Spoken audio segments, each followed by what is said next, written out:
দাদা নাই আৰু সেই গতিকে আপুনিও এতিয়া দাদাৰ সেই এপাৰ্টমেণ্টটো আপুনি এৰিব বুলি জানিব পৰা গৈছে হয় মই ঘৰলৈ যামগৈ আৰু তাৰপিছত আহিম আহি পেলাই মানে আৰু তেনেকুৱা 2-4জনক লগ কৰিম যেনে ৰাজেশ ভূঞা ছাৰ আৰু তেনেকৈ 2-4জন ফিল্ম ডাইৰেক্টৰ আছে তেওঁলোকৰ লগত যোগাযোগ কৰিম তেওঁলোকে কি সঁহাৰি দিয়ে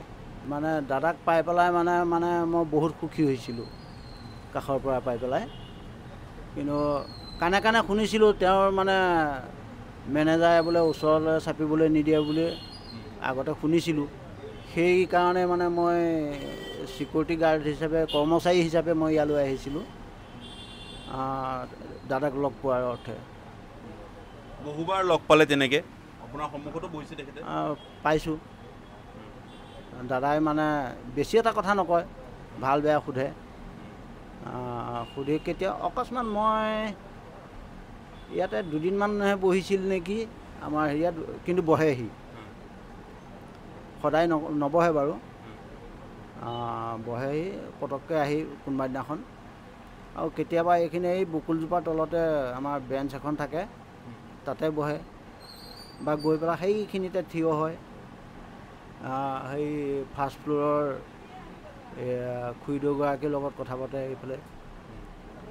তেনেকৈ মানে আহিলে মানে মাত বোল নকৰাকৈ নাথাকে দাদাই এটা হেঁপাহ আছিল এই হেঁপাহটোৰ কথা মানে দাদাক কৈছিলোঁ আৰু দাদাই মোক কৈছিল যে তই ষ্টুডিঅ'লৈ যাবি তাতে ভালকৈ কথা পাতিম দাদাই মোক মানে আশা দিছিলে মানে তেওঁ ভৰসা দিছিলে যে কিবা এটা কৰিম